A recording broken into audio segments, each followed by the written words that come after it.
Bonjour, bonsoir mesdames et messieurs, fidèles téléspectateurs de Flair Monde HD TV et bienvenue dans ce nouveau numéro de Timbela News.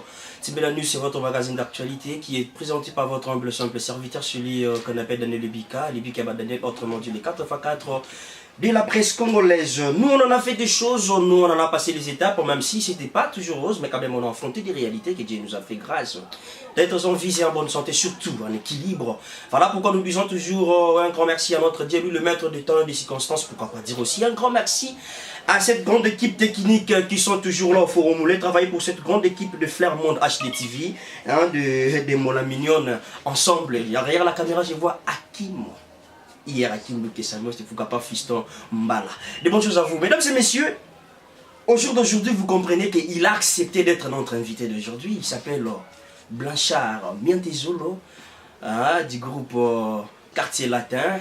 Comprenez que l'artiste a accepté un peu de partager avec nous l'expérience de son parcours, tout ce qui se passe ici à la ville-province de Kinshasa et l'actualité, vous comprenez, avec Kofi Olomide, ça évolue pas mal. Merci. Mais avant juste de commencer avec de nous recevoir notre invité, comme je viens de dire qu'il a accepté d'être notre invité d'aujourd'hui, Blanchard Mientezolo, on va quand même dire un grand merci à ces grands messieurs, ces grandes dames qui nous suivent de partout, qui sont pour nous d'être reconnaissants dans ma langue basse arabiso. J'ai déjà béni Kabasso, merci à toi mon vieux. Babi que les longs en Kempena na père Moronzo, on a parlé mamouza bien Billy Kalumbi na Brazzaville. Des bonnes choses à toi et pourquoi pas Mimi Lebikasa, il regarde une femme responsable. I Play Joss, Alpha et Foutu, des bonnes choses à toi. Mimi, il s'appelle encore comment? J'ai oublié le nom. Mais servez-moi déjà de recevoir mon invité. On va lui rattraper un point. Moi, je lui reçois déjà pour lui dire bonjour. Latino, ok, Tokiti, ok, Tomati. Calais, les Olobela, mais Blanchard Moussaka, on a au monde en Aïe, ma BAT, on a au monde. En plus, mes condoléances au monde en Aïe. Blanchard Moussaka, ton père de petite soeur Nabiso, en tout cas Togozala, pour ma peine à Rosala, on a ça au monde en Aïe. Donc mes condoléances, là ça. Bonne situation, Babi moi TVRA pour na. Bon, TVRA pour na rareté. Biso l'équipe de TV trop. Les autres on a ba petit, ba yé. Pour pas les cabaye. Nga mutu to tala nga yebi déjà que au Blanchard. Ata za rare na TV mais on a Blanchard. Mais petit muso a oleka. Football ba ba. Oh na ya o ba quartier la TV c'est qui? De ba petit boleka la TV. Nga eza occasion nga ezwami boyo kutanga na okende mes condoléances sur na Chico Mondele. Chico Mondele pa bungisi petite sœur na e. Corps ebima milobi lelo boye donc nazo kendende na oluka ndenge na kendende. Donc bino bo kotaka na palenga na soluka na bina pona kende tanga na honoré pe na ki ko le sande ko na Chico Mondele na Vélodrome. Merci, merci mesdames et messieurs.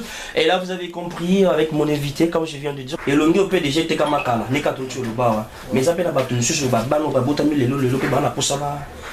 Baye ba sur Blanchard Mientezolo, Nenani. Blanchard Mientezolo azali artiste et musicien congolais à 100%. Na bandi musique na ngai na quartier na zone. Na zone précisément to bandi musique na biso to zalaki na bato bokola ba Sam Chintu ba Modogo Barambwa ba Willy Bula ba Debuka Muya ba Suzuki 4x4 donc bato belé matangité bon ça on habite et ça na solo kalgo bo sanape to sala groupe na biso ezaka ITC Flash na ITC Flash to zala ba vena ba JB Piana ba José Biancoto ba Rolse ba Dylan Cry président na biso zaka Zéphirin Zabo moi na papa na biso que j'ai salué de très loin papa na biso général Baramoto donc moi na yé mutazala na président na biso azonga so ba sponsor il y avait aussi le colonel Kombo Kimi ma colonel Matata ouais à l'époque azalaka ba délégué à Bralima na Coca-Cola avant qu'il me boulot mili et le colonel me respecte ça donc pendant la carrière bon ils allaient une école na biso na ITC Ngalema soki biso osalaka ITC flash tellement esalaka mwa batemps moko ya bien toyokende grande vacances tant tokosala yango wenge existait déjà vraiment soki na cité vie na ngai JB Piana parce que ezalaki na ndenge ya école mais tant tanda obima na école wenge ezalaka biso toyosala sikoyo flash ezalaka grande vacances tellement goût ya musique ekotaki pour la président na biso mpe alingaki tobetaka kaka ta à part organisation culturelle, comment dirais-je? L'organisation moko ya école, la moya ba vacances, nini ndenge nous avons fait école, nous avons créé culturel quoi. Ouais. Après à mon avis que na vibanda pe fait ça. Pourquoi tout ça qui déjà combo na flash pourquoi tout ça qui déjà combo na flash il fallait que tout ça la scola libanda scola libanda to qui na combo école té tout ça là qui flash musique tout ça les flash musique na flash musica nde lokola président JB basala masolo na bango biso mo flash musique ezaki orchestre ya ngale nde to yako sala ti na ndenge na society ba lebu ba Suzuki ba Willy Bula ti nde to kei parce que lokola goût ya libanda pesaki il y avait un temps ezaki na 1987 batutu ba yebi mo époque mo ba belekaki pour la biso ba artiste na ba succès à wenge bazalaka na concert moko zalaka un dimanche zalaka na Célepholis après concert elle est bien succès bato belé na retour temps bazo zonga ndenge ko na biso Blaise Kombo le ara ozo accident na basalaka accident kufaka sur place azalaki soliste au sein ya orchestre de musique à 4x4 mais bazalaka bango nyonso le quoi tout ça qui na relation moko bien entre flash musique na wenge musique nde na 40 jours na ye nde bayaka obengisa biso tant babengisi biso ezakala bibamboma biso yaka etaki flash musique orchestre ezalaki ebele siko biso baprogramaki biso orchestre ya suka avant wenge matala podium alors na manifestation wana monsieur Kofi Olomide abanda ofanda na ndako na ye bato bayebi na bandani ya Lubumbashi wana ya diagonal kaka na dibamboma vie na bango babengisa ye mpe vie no yaka koassiste biso na 40 jours vie pas azalaki invité mais azalaki na problème mpe ya basiste à l'époque basiste ya quartier latin ezalaki vie na biso fofo de collège loko esenga ye ke na minute oyo azali na besoin ya basiste babasiste ebele babetaki na baorchestre ebele bamonaki ngai asepela ye na nga atinda Tolin nayebi te so oyebi Tolin moko boye azalaka danseur akpaka te tokenda na yebi poto moto na eti ya États-Unis Tolin wana sikoyo azalaki pire petit ya vie baova ane parlement ntango vie afandi akataka fete nakoyoka te basiste oyo te Tolin sala tout so bakitika na podium ozwela ngai ye banini sola na ye batrai vraiment donc c'était ça tola kutaki na nga non mais c'est Kofi aza na besoin na yo fi na yo banini mabio makambo ekomi siko na bavie elingi na bakartie loko président na ezalaki sam nayebisi sam maîtrise nde toa boye ve Kofi aleli ngai efai nakota na orchestre na ye balinga eloko nasepela na sam nasepela neti lelo esenga eza makambo vie biso tokosala makambo ya quartier mais wana makambo vie ntango soki yango moto efongola yo nzela koboya moto ekende en tout cas natunaka sam nde kokota nanga na quartier la te yapesa ye ngavandi soki ezalaki nzela ya biso nyonso na ngai na ye na tout le monde. Et si aujourd'hui, Blanchard, si nous pouvons vraiment analyser que ça la balance, que ça la réalité à Kala, il y a quartier latin, non au jour d'aujourd'hui, commenter la réalité c'est il y a le quartier latin à Kala, Nelilo, ma vie ça la balance. Est-ce qu'il y a Kala Nézoleka, tout il y a une psycho Nézoleka. En tout cas, biso tout le to aliboye to vivre car na ndenge mamé les kasiko. Il faut plus kozala na présent, plus penser na futur. Est-ce que vous savez que quartier latin na Kala yaki costaud. Si vraiment vous pouvez analyser côté la Kala, tona lelo au gros banini. En tant que moto ebi bwana ya musique. Omoni Kala na sikawana. Nyo sezaki Kofi Olomide. il s'est passé makambo boy c'est là que tant sous patron a changé G. Il faut te condamner car pour nous condamner. Non, parce que condamner c'est juste une analyse. Tout à l'heure le calana lelo. Est-ce que les autres est bien? J'ai bougé. Est-ce que mon tout peut suiter? J'ai bougé. Ce que j'ai bougé, et ça n'a problème ou crise, crise artistique musicale. Si on a employé moi un terme, moi est bien tes asika. Crise artistique musicale où ils ont un beau cannabis et ça qui est tant sous voyager à l'étranger en beau cannabis à Bapoto. Ceux qui Bapoto en Akaka, ils allaient quand même tourner au Kenya, on a une semaine, 2 jours, 3 jours, même na bateau bazar lelo. Attends lelo ne bateau au baké qu'on fait comment plus qu'on fout la Cindy qui est la musicien. Mais ceux qui allaient en auto et là je peux ignorer aussi, oui ignorer. Non, ignorer oui parce que dans le quartier la terre ata basam bazalaki bana bazaki ils avaient l'époque qui mututo a marqué. Il y avait une époque où Suzuki on a le bon langage à l'élo. Suzuki a zaki le quoi à Cindy à l'élo. Et donc vous pouvez dire que non, au départ, on a le Bela le retier en tant que musicien. Départ, le Bela retier. Pour passer par grand artiste, et Missou Bazana Borkesse, passer par leader, leader, ça a été fait comme mais ça c'était un leader. Vous comprenez? Parce que bateau ba marqué époque qui n'a jamais quitté déjà le quoi léopard il y a kakoko. On a son bien. Léopard on a kakoko, il y a nani au toyebi. Vous comprenez, dans léopard lelo malgré toi lelo na ba jeune na biso ba petit na biso le quoi ba petit na ma delfo nani Diembokani na wana kutu kifanto na ngai nani ba chancel ou a cité nani mon avait na ngai nani makambo c'est makambo vous comprenez léopard wana ekokaki ndama mais époque wana na époque il y a pas ndenge moko te. Bon, si je parle de Cartel Latin directement, je parle de Koffi Olomide. Mais Koffi Olomide normalement asolaka bien na batu nyonso na bato tanga bakombo ouais asola neti bien na sam titu bien makasi na samba sola bien mais ça m'a autobeta na Sam James autobeta na Sam James courant venir le cas bien mais abeti ba PC na JDT abeti 3 fois vraiment c'est bon hein 3 fois JR Ozaki pangia mamakan basola bien pour y asali la label il y a Koffi Central. Mais si on a un label, on a quelque chose sur la label. Babindombe. Mais on a Koffi. Moi, on a grand frère naé. Les fins viennent à Bisso, Papandombe. Héritier Watanabe. Mais mon agité na matanga papa. Nazaki wana ensemble. Ferregola.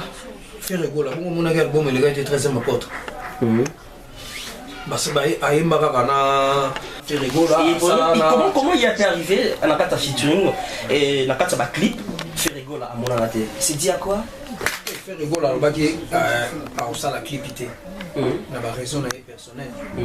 Est-ce qu'au jour d'aujourd'hui, parlons au jour d'aujourd'hui, Rimer où ils tourné, tout tourné avec musicien, Vague Morobo et est-ce que en tant que musicien, aux gens monde est-ce que aux autres tenir en laine?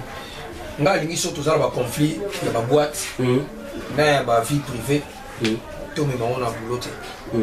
Mais tu sais qu'il y a des conflits. Est-ce que tu peux parler aux caméras de leur dire que non, il y a des conflits par rapport à cette étape, pas tout pas comprendre le bichot. Parce que toi, on a pas Timbe la news. Nga so na ko loba. Oui. Dans loba, ba musicien ya biso. So le qui na TV, que finga. Artiste mususu bien leader, bien président ya orchestre ngo. Avant ba no finga.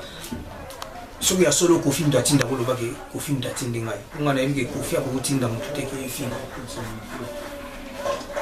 Soki yo mo finga na konti na yo, loba ke ngai mo na finga ko ba no finga. Na ba journaliste oyo mitu na bango esala bien te ozoyamba mutu po aye ofinga. Ponga na obenga ke mutu na ozo sala bien te. Comment go sala musala na yo ozo ko inviter mutu po aye ofinga mutu. Est-ce que ngane na zabo il faut na ko faire internet na Koffi?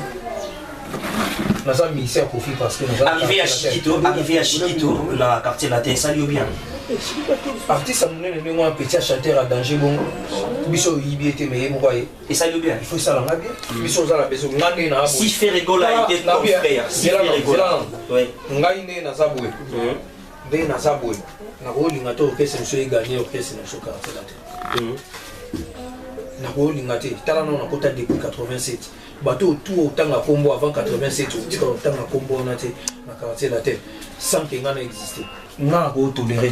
Donc en fait si je comprends bien en tant qu'un artiste au hasard qui évolue dans le quartier latin ceux qui montent moi ailleurs à apporter pierre au CP là mais ce sont les qui montent moi longwe na quartier latin qui est à longwe pas na qui et ça l'honneur mais ils ont raté tu vois misé partout basa na basaiko basali même na bawenge basali basali belé ba cartona pour na bawenge et tu n'as pas comme leader nani azalaka animateur na nani basali na kérosène brigade alimbisanga place ali na kobosana kombo na ye nango ayebi te azala na quartier balongwa na ba eloko nga na koyebisa yo kotala kolongwa ya motu te motu so alongwe kaka seke likamo boye sepesaki ye te oyo mpe alongwe kuna ye boye sepesi te problème eza ke musicien ayaka na tala na ye devant leader asalisi teste asepe na ye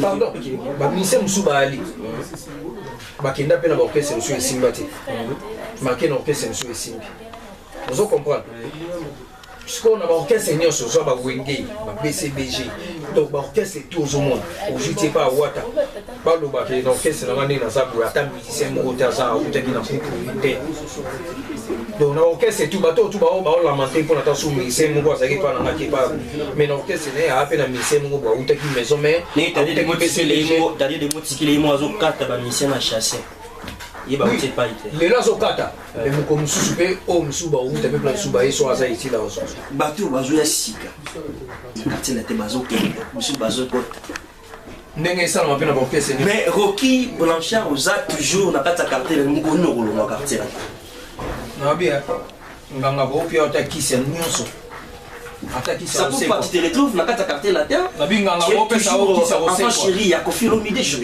d'habiter est-ce que yo kolongwa yo mona mabak ofite il faut comprendre bien na yo yo comprendre hein mais ce que papa na ona mabe na ye est-ce que ça papa na yo ça est-ce que ça ka important na ke ebeta na wenge ça ka important na ke ebeta so tu te retrouves sans blague là c'est retrouver tene là c'est retrouver tene ngai na liaka matembele na liaka soso na liaka hamburger na liaka pepo na mata vraiment est-ce qu'on a ok wanvieni. Merci mesdames et messieurs, nous sommes à la fin de notre magazine, notre entretien, notre débat, notre ici le centre de Nasuka. Maintenant tout n'a pas pour continuer la bichon. Est-ce qu'au jour d'aujourd'hui, en tant qu'artiste, il y a Koffi Olomide des quartiers latins, si tu peux dire un mot à Ferrigola,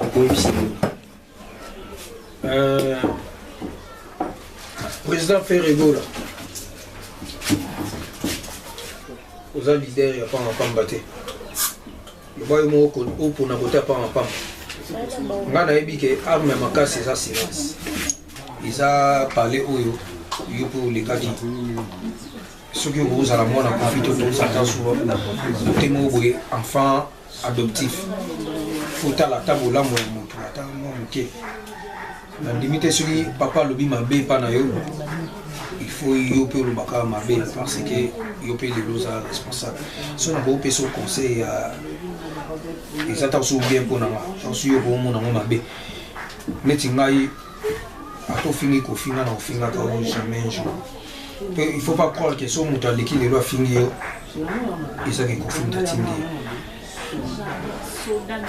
Na osenga na yo na arme obimi soko retirer ngo esala yo moko bien silence esala yo bien na carrière na yo bakofi basali ba carrière mulai ba osala ti lelo tant que ezali pe na ba discipline moko maza moto aza nzambe te na koteli pe te erreur pe to gafu moko moto akosala pe ayo comprendre na lobi pe te kasala erreur be gafu mais c'est là yo tant sur Monique et bien ça il m'a bien mot pour ça il n'a pas ça là mais moi tant que ndenge musique en soit qui lolo ba VP ba oko na ba OK bino boye na femme ngo boye et ça li bien il faut savoir leader et la quitter on a 5 gars na yo quand même gâchette sur et ça là bien. Nous sommes à la fin, un mot pour notre émission Timbela News avec votre humble simple serviteur de Médébika et puis Bambote pour tout Kamora déjà rapidement.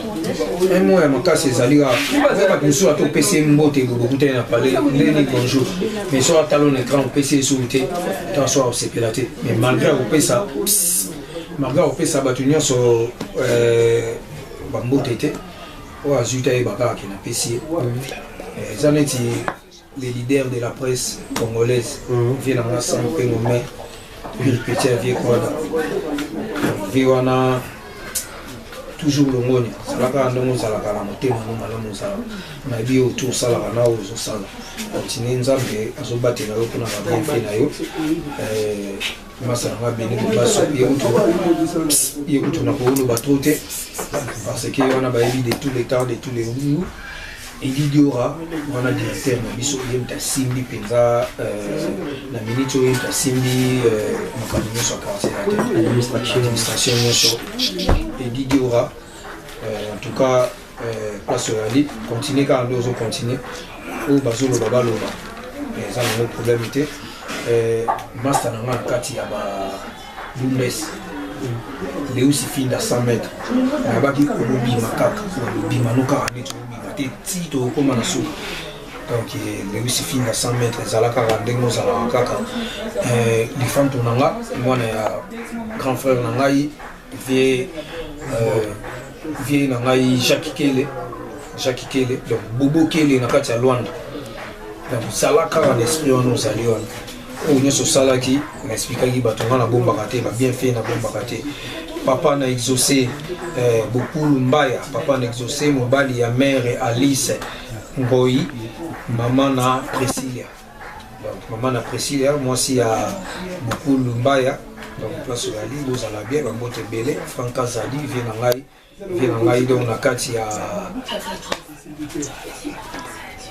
vient ngai Kazali ba expliquer na ke moi nazo benga ngazela na mo mke papa si sa boulot ikade yong na kati ya Bruxelles puis yebika kwa kama na kati ya désert te donc ti au salama na ngaka Billy Kalubi que je salue Chic Mondele Chico Mondele donc kalate ta on aussi saka émission na so yamba ba fante na so sala na matanga to salina Anaclé Mukulu de Asana Braza Anaclé Mukulu na kati ya Braza na ebike kalate après ba soto utila States to zo ya Braza na ebike yonde mutoza pena na ngai makasi Bovike Dawada na mama Anto donc Bovik Awada na mama Anto Awada donc na kati ya Londres ba makila na ngai o makila na ngai ba longo ba koti kuna ba longo ba koti ici il y a mon frère Bovik Awada et ma petite sœur maman Anto Awada na kati ya Londres na pesi mino ba mobili ebele